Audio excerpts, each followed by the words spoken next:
एक करोड़पति ने अपने भाई का मजाक उड़ाया, जिसे अपने पिता से केवल एक लंगड़ा बैल विरासत में मिला था।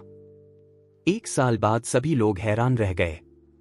एक छोटे से ग्रामीण गांव में, जहां गीली मिट्टी और ताजी घास की सुगंध हवा में फैली हुई थी, अमित शर्मा उस जर्जर झोपड़ी के सामने खड़ा था जो उसे विरासत में मिली थी। उसकी गहरी भूरी आंखें दरारों वाली दीवारों और गिरने के कगार पर खड़ी छत का जायजा ले रही थीं, जबकि उसका दिमाग पिछले कुछ दिनों की घटनाओं को समझने की कोशिश कर रहा था। मात्र 1 सप्ताह पहले श्री रामेश्वर शर्मा, उसके पिता, दिल का दौरा पड़ने से अचानक चल बसे थे। यह खबर पूरे परिवार को झकझोर गई थी, लेकिन विशेष रूप से अमित को, जिसका अपने पिता के साथ बहुत करीबी रिश्ता था। श्री रामेश्वर गांव में अपनी उदारता और कृषि के प्रति जुनून के लिए जाने जाते थे, जिन्होंने वर्षों में एक मध्यम कृषि साम्राज्य का निर्माण किया था। वसीयत पढ़े जाने के दिन अमित दिल में दर्द लिए वहां पहुंचा था, अपने पिता के नुकसान के कारण, न कि कुछ भौतिक पाने की उम्मीद से। हालांकि कुछ भी उसे इस बात के लिए तैयार नहीं कर सकता था जो आने वाला था। मेरे बड़े बेटे राहुल शर्मा को मैं मुख्य हवेली, खेती योग्य जमीन और मेरी बचत का 70% देता हूं, नोटरी ने एक रस आवाज में पढ़ा। अमित ने देखा कि उसके भाई राहुल के चेहरे पर संतुष्टि की मुस्कान थी, जो दुख के झूठे भाव से मुश्किल से छिपी थी। मेरे छोटे बेटे अमित शर्मा को, नोटरी ने जारी रखा, मैं गांव के बाहर पुरानी झोपड़ी, बैल कालू और मेरी बची हुई 30% बचत देता हूं। कमरे में सन्नाटा छा गया। अमित, स्तब्ध, यह विश्वास नहीं कर पा रहा था जो उसने अभी सुना था। एक टूटी फूटी झोपड़ी और एक बैल, क्या यही उसकी विरासत थी? एक पल के लिए उसने सोचा कि यह कोई बुरा मजाक होगा, लेकिन नोटरी का गंभीर चेहरा और उसकी मां की सहानुभूतिपूर्ण नजर ने उसे यह पुष्टि कर दी कि यह सब वास्तविक था। अब अपनी विरासत के सामने खड़े होकर अमित भावनाओं के मिश्रण से भर गया था जो उसके पेट को मरोड़ रहा था। निराशा, दुख, अविश्वास और सबसे ऊपर अन्याय की एक जलती हुई भावना। उसके पिता ने यह फैसला क्यों लिया था? क्या वे उससे राहुल जितना प्यार नहीं करते थे? एक गहरी आवाज ने उसे अपने विचारों से बाहर निकाला। कुछ मीटर की दूरी पर एक पुराने लकड़ी के खूंटे से बंधा कालू खड़ा था, वह बैल जो उसकी विरासत का हिस्सा था।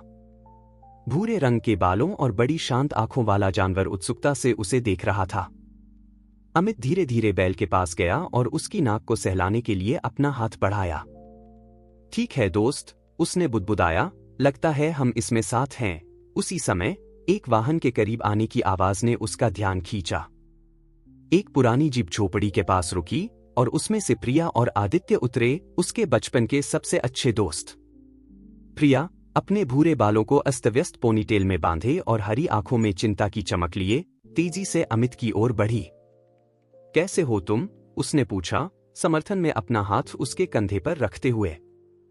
आदित्य, लंबा और मजबूत, खेत में काम करने से कठोर चेहरे के साथ, उनके पास आया और नाजुक नजर से झोपड़ी का निरीक्षण करने लगा। वाह, कैसा सत्यानाश, उसने नीचे सीटी बजाते हुए टिप्पणी की। अमित ने एक कड़वी हंसी के साथ कहा, मेरे नए घर में आपका स्वागत है। प्रिया ने भौहें सिकोड़ी। मुझे विश्वास नहीं होता कि तुम्हारे पिता ने ऐसा किया। मैंने हमेशा सोचा था कि वे तुम्हें और राहुल को एक समान प्यार करते थे। मैं भी नहीं समझता, अमित ने अपने बालों में हाथ फेरते हुए निराशा से जवाब दिया। मुझे इसके साथ क्या करना चाहिए? आदित्य, जो झोपड़ी की संरचना का निरीक्षण कर रहा था, एक निश्चित मुस्कान के साथ उनकी ओर मुड़ा। यह स्पष्ट है, नहीं? हम इसे ठीक करेंगे। अमित ने उसे ऐसे देखा जैसे उसने अपना दिमाग खो दिया हो। इसे ठीक करना, आदित्य? यह टुकड़ों में गिरने वाला है। बिल्कुल, आदित्य ने अपना उत्साह खोए बिना जवाब दिया। इसका मतलब है कि यह केवल बेहतर हो सकता है। इसके बारे में सोचो, अमित। तुम्हारे पास अपना कुछ शुरू से बनाने का मौका है। प्रिया ने सहमति में सिर हिलाया, आदित्य के आशावाद से प्रभावित होकर। वह सही है। इसके अलावा तुम अकेले नहीं हो। हम तुम्हारी मदद करेंगे। अमित ने अपने दोस्तों को देखा, महसूस करते हुए कि उसके दिल में आशा की एक छोटी किरण उभर रही थी। शायद, बस शायद, यह उतनी बुरी स्थिति नहीं थी जितनी दिख रही थी। ठीक है, उसने अंततः कहा, एक छोटी मुस्कान के साथ। हम कहां से शुरू करें? अगले दिन गतिविधियों का भंवर थे। अमित, प्रिया और आदित्य ने झोपड़ी के आसपास की जमीन को साफ करने, मलबा हटाने और यह आकलन करने के लिए अथक परिश्रम किया कि संरचना के कौन से हिस्से बचाए जा सकते हैं। इस बीच गांव में मेंडोजा भाइयों की विरासत के बारे में अफवाहें बारूद की तरह फैल रही थी। कई लोग टिप्पणी कर रहे थे कि श्री रामेश्वर ने राहुल को इतना स्पष्ट रूप से पसंद करके कितना अन्याय किया था। अन्य लोग अटकलें लगा रहे थे कि दिवंगत के पास इस फैसले के लिए क्या छिपे हुए कारण हो सकते थे। राहुल अपनी ओर से अपनी नई संपत्ति का प्रदर्शन करने में देर नहीं की। उसने नवीनतम मॉडल की एक स्पोर्ट्स कार खरीदी और पास के शहर के सबसे विशिष्ट स्थानों पर जाना शुरू कर दिया। जब वह गांव में अमित से मिलता था तो वह उसे केवल एक दूरस्थ इशारे से अभिवादन करता था, जैसे कि उनकी आर्थिक स्थितियों में नया अंतर उनके बीच एक खाई बन गया हो। एक शाम जब अमित और उसके दोस्त लंबे काम के दिन के बाद आराम कर रहे थे, प्रिया ने कुछ ऐसा कहा जो उसके दिमाग में घूम रहा था। तुम जानते हो, मैं सोच रही थी, क्या तुम्हारे पिता के पास तुम्हें विशेष रूप से यह झोपड़ी देने का कोई कारण था? अमित ने उत्सुकता से उसे देखा। तुम्हारा क्या मतलब है? ठीक है, श्री रामेश्वर को जानते हुए मुझे नहीं लगता कि उन्होंने यह निर्णय हल्के में लिया होगा। शायद यहां कुछ ऐसा है जो हम नहीं देख पा रहे हैं। आदित्य ने सोच विचार करते हुए सिर हिलाया। प्रिया सही है, तुम्हारे पिता हमेशा एक चतुर आदमी थे। शायद हमें इस जगह के इतिहास के बारे में थोड़ा और जांच करनी चाहिए। अमित ने महसूस किया कि उसके अंदर जिज्ञासा की एक चिंगारी जल उठी। क्या अगर उसके दोस्त सही थे? क्या अगर इस विरासत में सतह पर दिखने वाले से अधिक कुछ था? ठीक है, उसने अंततः कहा, कल हम जांच शुरू करेंगे। शायद हमें कुछ जवाब मिल जाए। जो अमित नहीं जानता था वह यह था कि यह निर्णय उसे एक ऐसे रास्ते पर ले जाएगा जो आश्चर्यजनक खोजों, पारिवारिक रहस्यों और अप्रत्याशित मोड़ों से भरा होगा, जो उसके जीवन को हमेशा के लिए बदल देंगे। जैसे जैसे सूरज क्षितिज पर डूब रहा था, आसमान को नारंगी और गुलाबी रंगों से रंग रहा था। अमित ने कालू को देखा, वह बैल जो झोपड़ी के पास शांति से चर रहा था। किसी कारण से उसे लगा कि जानवर उसकी कल्पना से अधिक रहस्य छिपाए हुए था। हम पता लगाएंगे कि यहाँ क्या हो रहा है, दोस्त, उसने बुदबुदाया, कालू की पीठ को सहलाते हुए। और मुझे लगता है कि तुम इस सब में एक महत्वपूर्ण कड़ी होगे। इन शब्दों के साथ इस कहानी का पहला अध्याय समाप्त हो रहा था, जो अमित और उसके दोस्तों को एक ऐसी खोज के किनारे पर छोड़ रहा था जो उनके जीवन को हमेशा के लिए बदल देगी।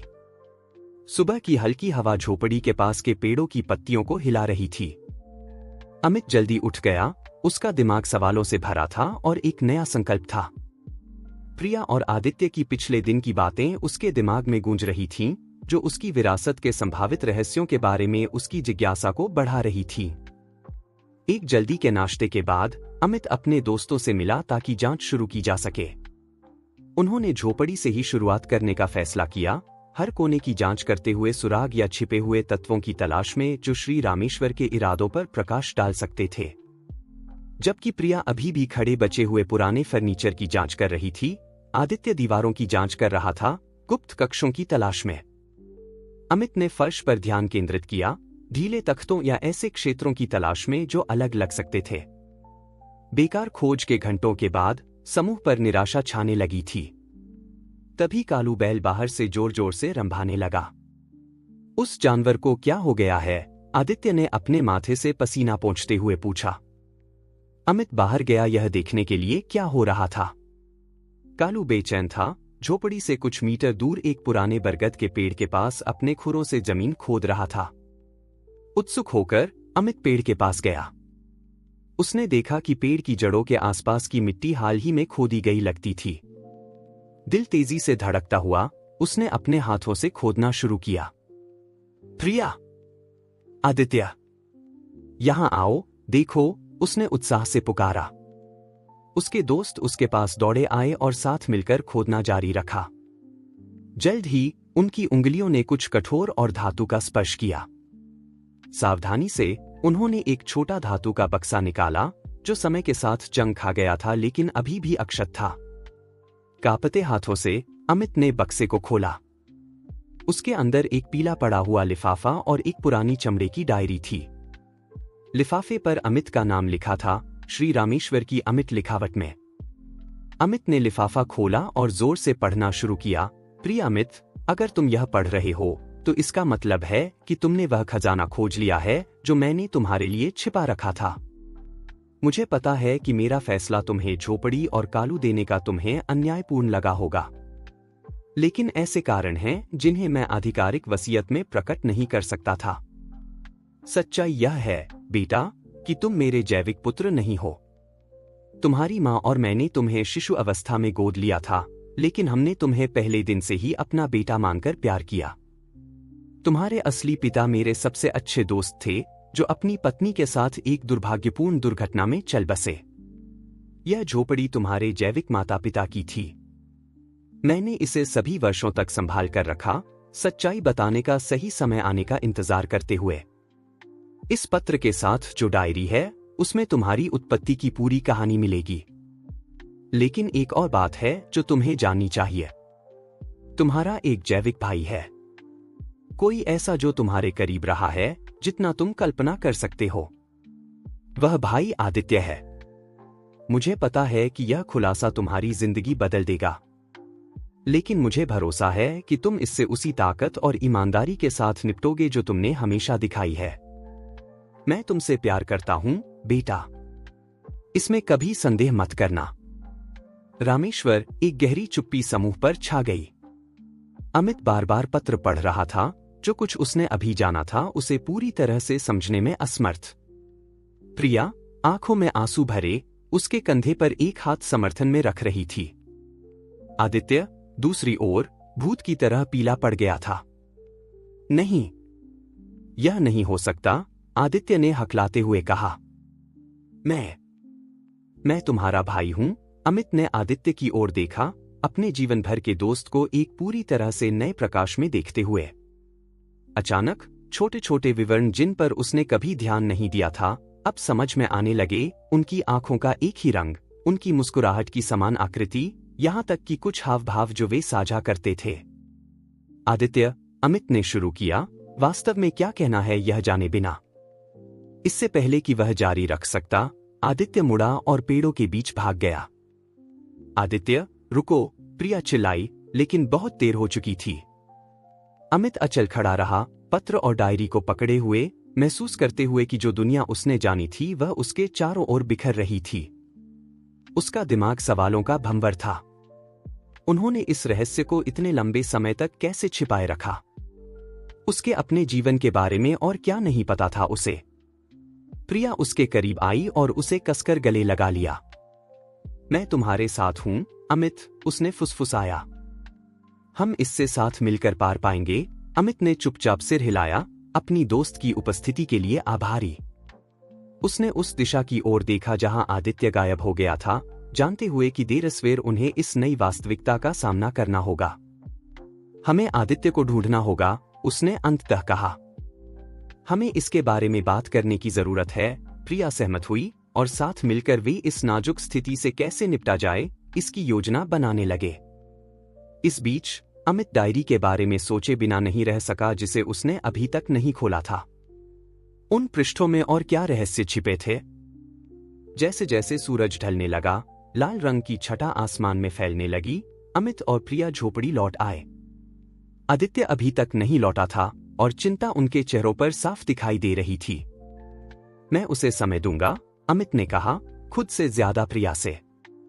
यह हम में से किसी के लिए भी आसान नहीं है। उस रात एक तेल के दिए की मंद रोशनी में बैठकर अमित ने अपने जैविक माता पिता की डायरी पढ़ना शुरू किया।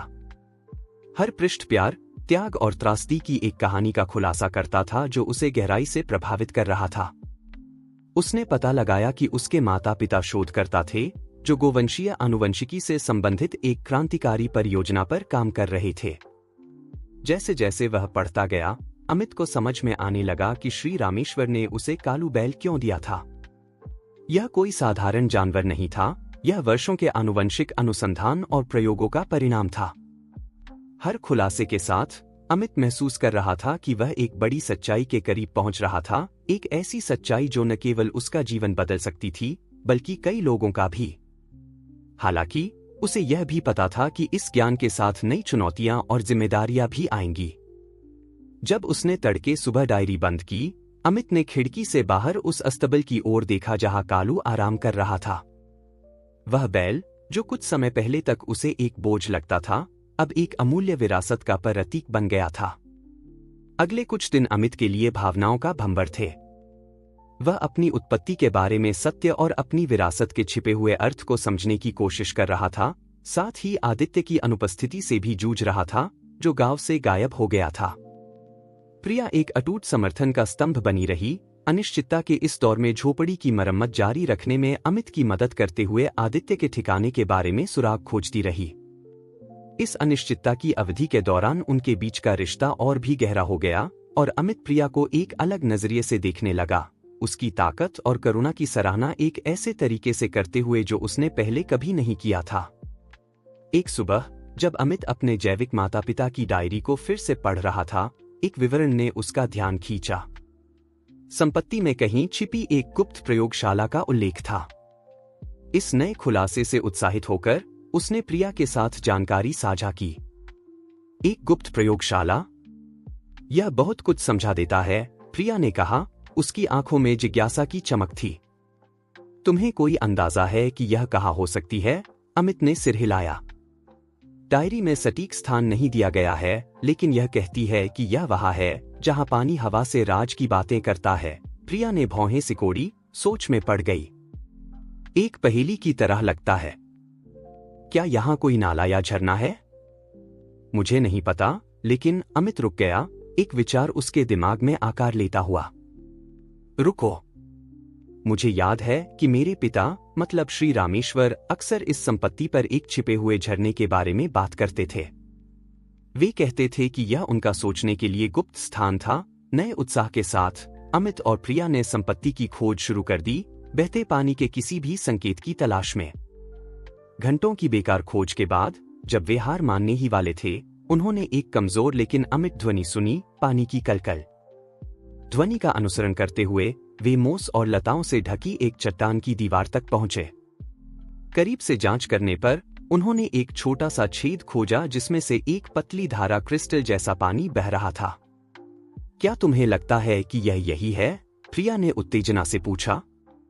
अमित ने सिर हिलाया, उसका दिल जोर से धड़क रहा था। केवल एक ही तरीका है पता लगाने का। सावधानी से उन्होंने वनस्पति को हटाना शुरू किया, जिससे चट्टान में छिपा एक धातु का दरवाजा सामने आया। कई प्रयासों के बाद वे इसे खोलने में सफल हुए, जिससे एक अंधेरी सुरंग का खुलासा हुआ जो जमीन में नीचे जाती थी। टॉर्च से लैस अमित और प्रिया सुरंग में उतर गए।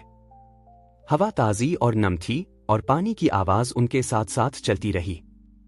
कुछ मिनट चलने के बाद सुरंग चौड़ी हो गई और एक बड़े कमरे में खुल गई, जो उनकी उपस्थिति से सक्रिय हुई मंद रोशनी से प्रकाशित था। उनके सामने एक पूरी तरह से सुसज्जित प्रयोगशाला थी। हालांकि वर्षों के त्याग के कारण इस पर धूल की एक पतली परत जमी हुई थी। किताबों और दस्तावेजों से भरी अलमारियां दीवारों को ढक रही थीं और कमरे के मध्य में कई काम करने की मेजें थीं जिन पर परिष्कृत उपकरण रखे थे। यह विश्वास करना मुश्किल है, अमित ने फुसफुसाया, चकित होकर। यह सब इतने समय से यहां था। प्रिया एक मेज के पास गई, उस पर बिखरे कागजों की जांच करते हुए। अमित, इसे देखो, उसने एक फोल्डर उठाते हुए कहा। ये गोवंशीय आनुवंशिकी पर शोध है। लगता है कि तुम्हारे माता पिता किसी क्रांतिकारी चीज पर काम कर रहे थे। अमित ने फोल्डर लिया और उसे पढ़ना शुरू किया। सूत्र और आरेख जटिल थे, लेकिन वह इतना समझ सका कि उसे एहसास हो गया कि उसके हाथ में क्या था। वे मवेशियों की प्रतिरोधक क्षमता और गुणवत्ता में सुधार करने का एक तरीका विकसित कर रहे थे, उसने समझाया। उसकी आवाज में आश्चर्य था। और जो मैं यहां देख रहा हूं, उससे लगता है कि उन्होंने इसे हासिल कर लिया। अचानक एक एहसास उन दोनों पर एक लहर की तरह टकराया। कालू, उन्होंने एक साथ कहा। कालू इस शोध का परिणाम होना चाहिए, अमित ने कहा। उसकी आंखें चौड़ी हो गईं। श्री रामेश्वर के अमित को झोपड़ी और कालू देने का निर्णय अब एक नया अर्थ ले रहा था। यह एक तुच्छ विरासत नहीं थी, यह अनमोल वैज्ञानिक विरासत थी। जैसे जैसे वे प्रयोगशाला की ओर खोज करते रहे, अमित के जैविक माता पिता के काम के बारे में और अधिक विवरण खोजते हुए, उन्होंने सुरंग के प्रवेश द्वार से एक आवाज सुनी। चौंक कर वे मुड़े और एक परिचित आकृति को अंधेरे से बाहर आते देखा। आदित्य, अमित चौंककर बोला। वास्तव में यह आदित्य ही था जो उनकी ओर बढ़ रहा था। उसके चेहरे पर शर्म और दृढ़ संकल्प का मिश्रण था। मैं तुम्हें ढूंढ रहा था, उसने कहा। उसकी आवाज भावना से भरी हुई थी। मुझे इस तरह भागने के लिए माफ करो। मुझे इस सब को समझने के लिए समय की जरूरत थी। अमित अपने हाल ही में खोजे गए भाई के पास गया, यह जाने बिना कि क्या कहना है या करना है। उनके बीच का मौन अव्यक्त भावनाओं से भरा था। अंत में आदित्य ने बोला, मैंने अपनी ओर से जांच की है। मैंने अपनी मां से बात की, हमारी जैविक मां से। उसने सब कुछ की पुष्टि की। हम भाई हैं। अमित, शब्द कुछ पल हवा में लटके रहे, इससे पहले कि अमित एक कदम आगे बढ़ा और बिना हिचकिचाहट के आदित्य को गले लगा लिया। दोस्ती के वर्षों का यह नया भाईचारे का बंधन मिल गया, उनके बीच एक और भी गहरा संबंध बनाते हुए। प्रिया इस दृश्य को आंखों में आंसू लिए देख रही थी, अपने दोस्तों को इस नए बंधन से जुड़े और एकजुट देखकर खुश थी। हमें बहुत कुछ बात करनी है, अमित ने कहा, गले मिलने से अलग होते हुए लेकिन आदित्य के कंधे पर एक हाथ रखे हुए। और मुझे लगता है कि तुम किसी अद्भुत चीज का हिस्सा बनने के लिए बिल्कुल सही समय पर आए हो। जैसे जैसे अमित और प्रिया आदित्य को अपनी खोजों के बारे में बताते रहे, तीनों दोस्त अब परिवार महसूस कर रहे थे कि वे किसी बड़ी चीज के कगार पर खड़े हैं। उन्होंने जो विरासत खोजी थी वह न केवल उनके जीवन को बदल देगी, बल्कि इसमें पूरी दुनिया को प्रभावित करने की क्षमता थी। हालांकि इस ज्ञान के साथ एक बड़ी जिम्मेदारी भी आई थी। वे इस जानकारी को कैसे संभालेंगे? अमित और आदित्य के माता पिता के काम के बारे में और कौन जानता था? और सबसे महत्वपूर्ण, यह राहुल और शेष मेंडोजा परिवार के साथ उनके संबंध को कैसे प्रभावित करेगा? जैसे जैसे सूरज गुप्त प्रयोगशाला के बाहर ढलने लगा, अमित, आदित्य और प्रिया ने एक दूसरे को देखा, इस बात से अवगत कि वे एक ऐसी यात्रा पर निकलने वाले हैं जो उनके जीवन को हमेशा के लिए बदल देगी। अपनी आंखों में दृढ़ संकल्प के साथ उन्होंने अपना अगला कदम योजना बनाना शुरू किया, यह जानते हुए कि आगे का रास्ता चुनौतियों से भरा होगा, लेकिन साथ ही अद्भुत संभावनाओं से भी। अगले कुछ दिन पुरानी झोपड़ी में गतिविधि का भंवर थे, जो अब अमित, आदित्य और प्रिया के संचालन का केंद्र बन गई थी। गुप्त प्रयोगशाला की खोज और उनकी उत्पत्ति के बारे में सच्चाई ने उनमें अपने जैविक माता पिता के काम को जारी रखने का एक जबरदस्त संकल्प जगा दिया था। अमित प्रयोगशाला में मिले दस्तावेजों के अध्ययन में डूब गया, आनुवंशिक सूत्रों और सिद्धांतों को समझने में लंबे घंटे बिताते हुए। उसका ज्ञान पिपासु मन तेज गति से जानकारी को आत्मसात कर रहा था। आदित्य अपनी तकनीकी कुशलता का लाभ उठाते हुए प्रयोगशाला के उपकरणों को बहाल करने और चालू करने में जुट गया। प्रिया अपनी तीक्ष्ण अंतर्दृष्टि और संगठनात्मक कौशल के साथ टीम को एकजुट रखने वाला गोंद बन गई। शोध में मदद करने के अलावा वह यह सुनिश्चित कर रही थी कि भाई अपने वैज्ञानिक उत्साह के बीच अपने स्वास्थ्य की उपेक्षा न करें। जैसे जैसे वे शोध में गहराई से उतरते गए, यह स्पष्ट हो गया कि उनके माता पिता का काम वास्तव में क्रांतिकारी था। उन्होंने मवेशियों में रोग प्रतिरोधक क्षमता और मांस की गुणवत्ता में उल्लेखनीय सुधार करने की एक तकनीक विकसित की थी, यह सब कृत्रिम आनुवंशिक संशोधनों का उपयोग किए बिना। यह अविश्वसनीय है, अमित ने एक रात अपनी खोजों की समीक्षा करते हुए टिप्पणी की। हमारे माता पिता ने मवेशियों की सर्वोत्तम प्राकृतिक विशेषताओं को बढ़ाने का एक तरीका खोज लिया था।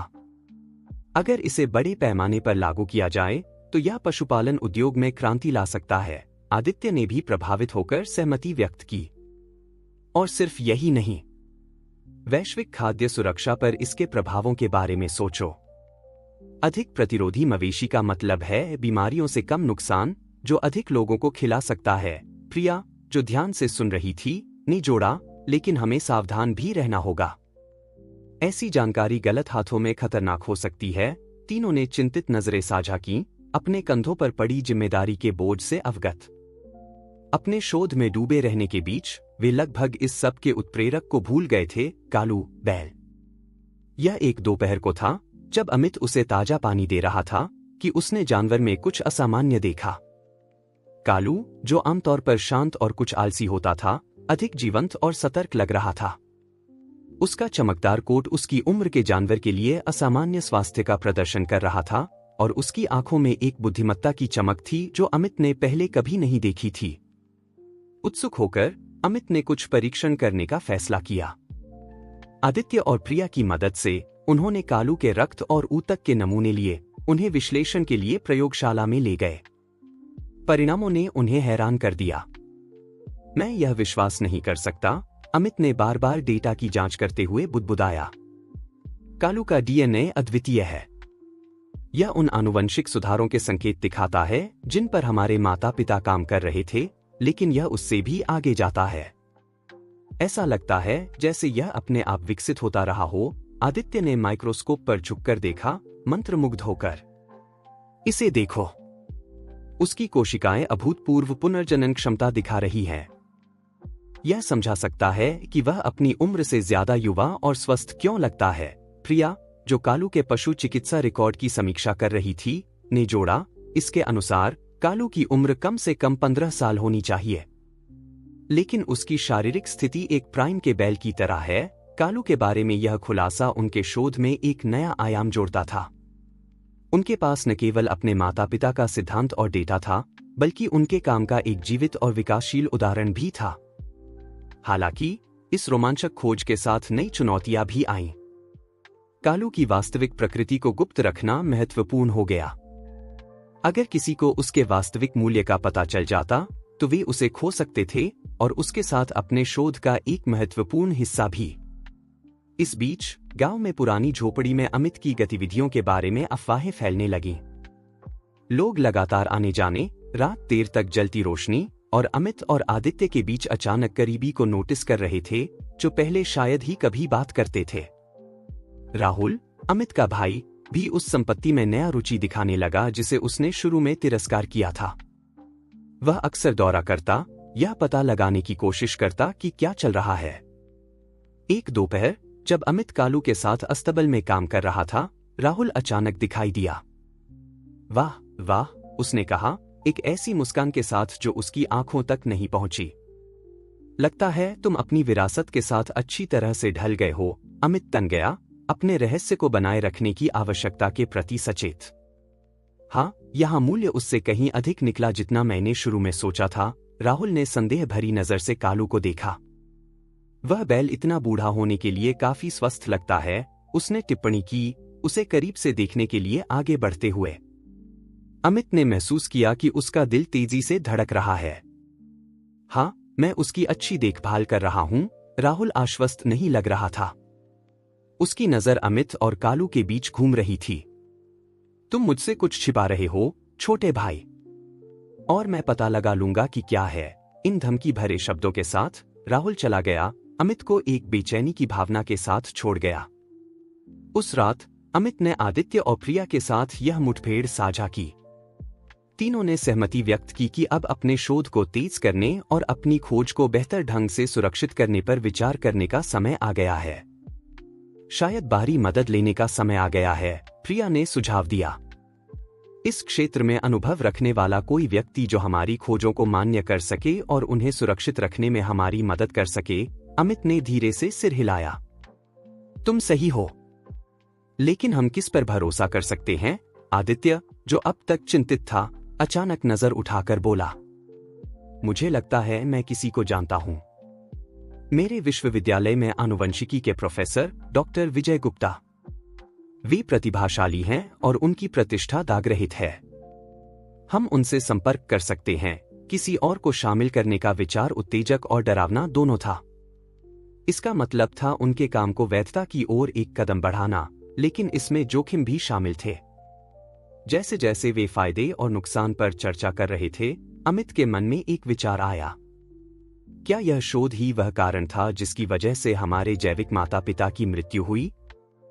इन सवालों के साथ तीनों ने अपनी वैज्ञानिक यात्रा में अगला कदम उठाने की तैयारी की, यह जानते हुए कि वे एक ऐसी श्रृंखला की शुरुआत करने वाले हैं जो न केवल उनके जीवन को बदल देगी, बल्कि संभवतः वैश्विक कृषि के भविष्य को भी। जैसे जैसे रात आगे बढ़ी, पूर्णिमा का चांद झोपड़ी और अस्तबल को अपनी चांदनी से नहला रहा था। अपने बाड़े में कालू ने रात के आकाश की ओर अपना सिर उठाया। उसकी आंखों में एक ऐसी बुद्धिमत्ता की चमक थी जो एक साधारण बैल की कल्पना से परे थी। जानवर महसूस कर रहा था कि बड़े बदलाव आने वाले हैं और किसी तरह वह उस कहानी में अपनी भूमिका निभाने के लिए तैयार था जो अब उजागर होने वाली थी। आदित्य के आनुवंशिकी प्रोफेसर डॉक्टर विजय गुप्ता से संपर्क करने का निर्णय उनके शोध में एक मोड़ बिंदु साबित हुआ। यह सुनिश्चित करने के बाद कि डॉक्टर गुप्ता ने एक गोपनीयता समझौते पर हस्ताक्षर किए, उन्होंने उन्हें अपनी खोजों को प्रस्तुत करने के लिए संपत्ति पर आमंत्रित किया। डॉक्टर गुप्ता के आने के दिन हवा में तनाव महसूस किया जा सकता था। अमित, आदित्य और प्रिया ने अपने शोध का एक विस्तृत प्रस्तुतिकरण तैयार करने में दिन बिताए थे, यह सुनिश्चित करते हुए कि सभी प्रमाण और आंकड़े सावधानीपूर्वक व्यवस्थित किए गए थे। जब डॉक्टर गुप्ता पहुंचे, एक मध्यम आयु के व्यक्ति जिनकी आंखों में अपने चश्मे के पीछे जिज्ञासा की चमक थी, पहली चीज जो उन्होंने की वह थी कालू की जांच करना। उनका चेहरा जिज्ञासा से आश्चर्य में बदल गया कुछ ही मिनटों में। असाधारण, उन्होंने जानवर की पीठ को सहलाते हुए बुदबुदाया। मैंने कभी ऐसा नमूना नहीं देखा। इसकी मांसपेशी संरचना, इसकी जीवंतता, यह ऐसा है जैसे इसने गोवंशीय युवावस्था का स्रोत खोज लिया हो। अमित मुस्कुराया, गर्व और राहत का मिश्रण महसूस करते हुए। यह तो बस शुरुआत है, डॉक्टर गुप्ता। प्रतीक्षा करें जब तक आप देखें कि हमने प्रयोगशाला में क्या खोजा है। अगले कुछ घंटे वैज्ञानिक व्याख्याओं, डेटा विश्लेषण और जोशीले विचार विमर्श का भंवर थे। डॉक्टर गुप्ता ध्यान से सुन रहे थे, तीक्ष्ण प्रश्न पूछ रहे थे, तेजी से नोट्स ले रहे थे। प्रस्तुति के अंत में वैज्ञानिक ने अपना चश्मा उतारा और अपनी आंखें मला, स्पष्ट रूप से प्रभावित होकर। युवा लोगों, जो आपके पास है वह क्रांतिकारी है, उन्होंने कहा।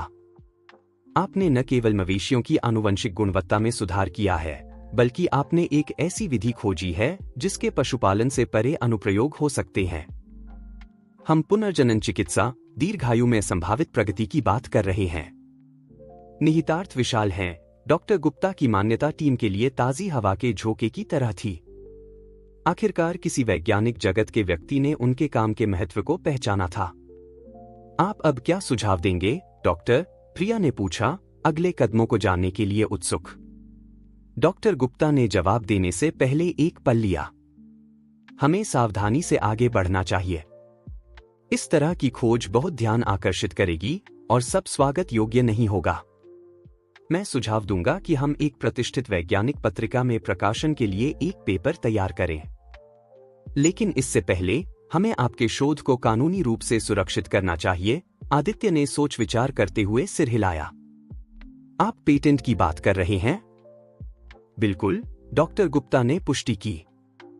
मैं एक सम्मानित संस्थान का समर्थन खोजने की भी सलाह दूंगा। यह आपको एक बेहतर सुसज्जित वातावरण में अपना शोध जारी रखने के लिए अनुदान प्राप्त करने में मदद कर सकता है। अमित ने झोपड़ी और गुप्त प्रयोगशाला को छोड़ने के विचार पर चिंता की एक झलक महसूस की। यह जगह, जिसे उसने शुरू में एक बोझ माना था, अब उसका घर और उनके प्रोजेक्ट का दिल महसूस हो रही थी। और कालू का क्या? उसने पूछा, अस्तबल की ओर देखते हुए जहां बैल आराम कर रहा था। डॉक्टर गुप्ता ने समझदारी से मुस्कुराया। कालू इस सब का मुख्य हिस्सा है। हमें और परीक्षण करने की जरूरत होगी, लेकिन उचित देखभाल के साथ। मैं सुझाव दूंगा कि अभी के लिए वह यहीं रहे, जहां वह सुरक्षित है और अपने परिचित वातावरण में है। जैसे जैसे वे आगे बढ़ने के विवरणों पर चर्चा कर रहे थे, झोपड़ी के बाहर से एक शोर ने उन्हें सतर्क कर दिया।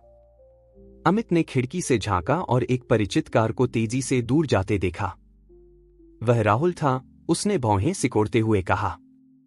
मुझे लगता है कि वह जासूसी कर रहा था। हमें जल्दी कार्रवाई करनी चाहिए, डॉक्टर गुप्ता ने तत्काल कहा। अपने सभी डेटा और नमूने तैयार रखें। हम उन्हें कल ही एक सुरक्षित स्थान पर ले जाएंगे। उस रात, जब अमित वर्षों के शोध को तेजी से पैक कर रहा था, वह महसूस कर रहा था कि वे किसी बड़ी चीज के किनारे पर खड़े हैं, लेकिन साथ ही खतरनाक भी। वैज्ञानिक खोज का उत्साह अज्ञात के डर के साथ मिश्रित हो रहा था। प्रिया, उसकी चिंता को नोटिस करते हुए, पास आई और उसका हाथ थाम लिया। हम इसमें साथ हैं, अमित, उसने कहा। जो भी हो, हम एक टीम के रूप में इसका सामना करेंगे। अमित ने उसे देखा, उसकी निरंतर उपस्थिति और समर्थन के लिए आभारी। उस पल में उसे एहसास हुआ कि प्रिया के प्रति उसकी भावनाएं दोस्ती से परे विकसित हो गई थी। लेकिन इससे पहले कि वह कुछ कह पाता, आदित्य ने उन्हें बाधित किया। गुयो, तुम्हें यह देखना चाहिए, उसने कहा, एक पुरानी नोटबुक पकड़े हुए जो उसने अपने माता पिता के कागजों के बीच पाई थी। मुझे लगता है कि मैंने पता लगा लिया है कि हमारे माता पिता की मृत्यु क्यों हुई। अमित का दिल धड़क उठा। वे अपने जैविक माता पिता के दुखद अंत के बारे में सच्चाई जानने के करीब थे। जैसे ही आदित्य नोटबुक की सामग्री पढ़ना शुरू करने वाला था, दरवाजे पर जोर से दस्तक ने उन्हें चौंका दिया। राहुल की आवाज बाहर से गूंजी। अमित, मुझे पता है कि तुम वहां हो। अभी दरवाजा खोलो। चारों ने एक दूसरे को देखा, यह जानते हुए कि वह क्षण जिसका उन्होंने डर था, आ गया था। वे अपनी खोज की रक्षा कैसे करेंगे? और नोटबुक उनके माता पिता के अतीत के बारे में क्या रहस्य प्रकट करेगी? तेजी से धड़कते दिल के साथ अमित दरवाजे की ओर बढ़ा, अपने भाई का सामना करने और जो भी भाग्य उसके लिए तैयार था, उसका सामना करने के लिए तैयार होकर। एक गहरी सांस लेकर उसने दरवाजा खोला और एक स्पष्ट रूप से उत्तेजित और क्रोधित राहुल का सामना किया। यहां क्या चल रहा है? राहुल ने मांग की, अमित को धक्का देकर झोपड़ी में घुसते हुए। उसकी आंखें कमरे का सर्वेक्षण कर रही थीं, दस्तावेजों और प्रयोगशाला उपकरण से भरे बक्सों पर रुक गईं। यह सब क्या है? और वह कौन है? उसने डॉक्टर गुप्ता की ओर इशारा करते हुए पूछा। अमित ने शांत रहने की कोशिश की। राहुल, मैं तुम्हें डॉक्टर विजय गुप्ता से मिलवाता हूं। वे एक आनुवंशिकीविद हैं जो एक शोध परियोजना में हमारी मदद कर रहे हैं। राहुल ने एक व्यंग्यात्मक हंसी छोड़ी। शोध? इस जर्जर झोपड़ी में? मुझे मूर्ख मत समझो, अमित। मैं गांव में अफवाहें सुन रहा हूं और अब मैं देख रहा हूं कि वे सच हैं। तुम लोग कुछ बड़ा कर रहे हो, है ना? इससे पहले कि अमित जवाब दे पाता, आदित्य आगे बढ़ा। राहुल, जो हम यहां कर रहे हैं वह महत्वपूर्ण है। यह बहुत लोगों की जिंदगी बदल सकता है, बेहतर के लिए। राहुल ने आदित्य को तिरस्कार से देखा। और तुम दोनों कब से इतने करीब हो गए? कुछ ऐसा है जो तुम मुझे नहीं बता रहे हो। प्रिया, बढ़ती तनाव को महसूस करते हुए मध्यस्थता करने की कोशिश की। राहुल, कृपया, अगर आप हमें समझाने का मौका दें, मुझे कोई स्पष्टीकरण नहीं चाहिए, राहुल चिल्लाया। मैं सच्चाई चाहता हूं। इस झोपड़ी में ऐसा क्या है जो इतना मूल्यवान है? और पापा ने इसे तुम्हें क्यों दिया? अमित, मेरे बजाय। जो मौन इसके बाद आया वह बहरा करने वाला था। अमित ने आदित्य को देखा, फिर प्रिया को और अंत में डॉक्टर गुप्ता को। एक लगभग अदृश्य सहमति के साथ सभी ने लगा कि सच्चाई का क्षण आ गया था। राहुल, अमित ने शुरू किया, उसकी आवाज थोड़ी कांप रही थी। कुछ ऐसा है जो तुम्हें जानने की जरूरत है। कुछ ऐसा जो हमारे परिवार के बारे में हम सब जो मानते थे उसे बदल देगा। अगले घंटे में अमित ने राहुल को पूरी सच्चाई बताई, उसका गोद लिया जाना, उसके जैविक माता पिता की असली पहचान, गुप्त प्रयोगशाला की खोज और उनके शोध में कालू का महत्व। राहुल चुपचाप सुनता रहा, उसके चेहरे पर भाव अविश्वास से लेकर सदमे तक और अंत में दर्द और भ्रम के मिश्रण में बदलते गए। क्यों? राहुल ने अंततः पूछा, उसकी आवाज मुश्किल से एक फुसफुसाहट थी। पापा ने मुझे कभी क्यों नहीं बताया? अमित अपने भाई के करीब गया, उसके कंधे पर एक हाथ रखा। मुझे लगता है कि वे हम दोनों को बचाने की कोशिश कर रहे थे। और शायद वे उम्मीद कर रहे थे कि हम एक परिवार के रूप में सच्चाई का पता लगाएंगे। राहुल एक कुर्सी पर गिर पड़ा, खुलासे से अभिभूत हो गया। इस पूरे समय मैं सोचता रहा कि पापा तुम्हें पसंद करते थे, कि वे मुझ पर परिवार की विरासत संभालने के लिए भरोसा नहीं करते थे। लेकिन वास्तव में वे तुम्हारे असली माता पिता की विरासत को संरक्षित कर रहे थे। जैसे जैसे राहुल इस जानकारी को समझ रहा था, आदित्य ने नोटबुक को याद किया जिसे उसने पाया था।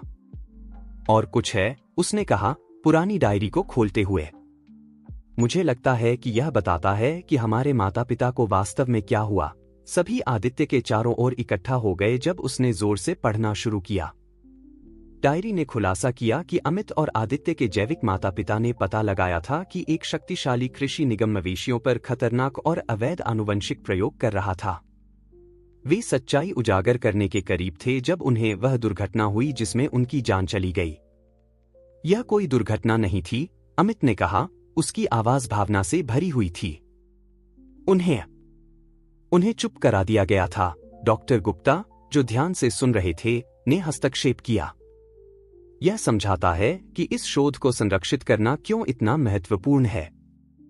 हम केवल एक वैज्ञानिक प्रगति की बात नहीं कर रहे हैं, बल्कि एक साजिश को उजागर करने की भी, जो वर्षों से छिपी हुई है। राहुल, जो अब तक चुप था, खड़ा हो गया।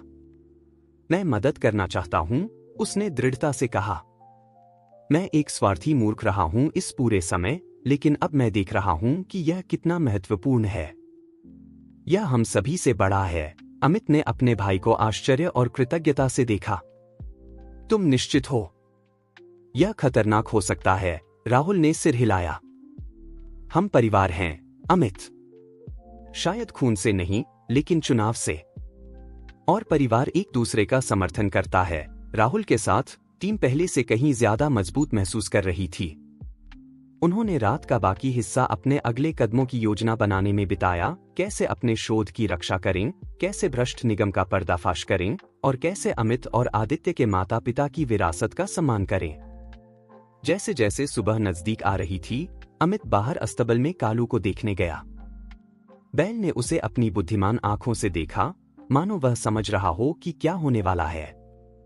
हम दुनिया बदलने वाले हैं, दोस्त, अमित ने कहा, कालू की पीठ को सहलाते हुए। और यह सब तुमसे शुरू हुआ। जैसे जैसे सूरज क्षितिज पर उगा, पुरानी झोपड़ी और आसपास के खेतों को रोशनी से नहलाते हुए, अमित ने उत्तेजना और दृढ़ संकल्प का मिश्रण महसूस किया। आगे का रास्ता कठिन होगा, चुनौतियों और खतरों से भरा, लेकिन असीम संभावनाओं से भी। अपने अतीत के बारे में सच्चाई ने उन्हें एक नया भविष्य गढ़ने की ताकत दी थी, एक ऐसा भविष्य जो दुनिया को बेहतर बना सकता था। जैसे ही वह झोपड़ी में लौटा, जहां बाकी लोग उनकी नई साहसिक यात्रा शुरू करने के लिए उसका इंतजार कर रहे थे, अमित को अपने गोद लेने वाले पिता के पत्र में लिखे शब्द याद आए। मुझे भरोसा है कि तुम इससे उसी ताकत और ईमानदारी के साथ निपटोगे जो तुमने हमेशा दिखाई है। और इस प्रकार, उम्मीद और दृढ़ संकल्प से भरे दिल के साथ, अमित दोनों परिवारों की विरासत का सम्मान करने के लिए तैयार हो गया, जिसने उसे पाला और जिसने उसे जन्म दिया। भविष्य अनिश्चित था, लेकिन वह इसका सामना करने के लिए तैयार था, यह जानते हुए कि हर चुनौती उन्हें सच्चाई और एक बेहतर दुनिया के एक कदम और करीब ले जाएगी।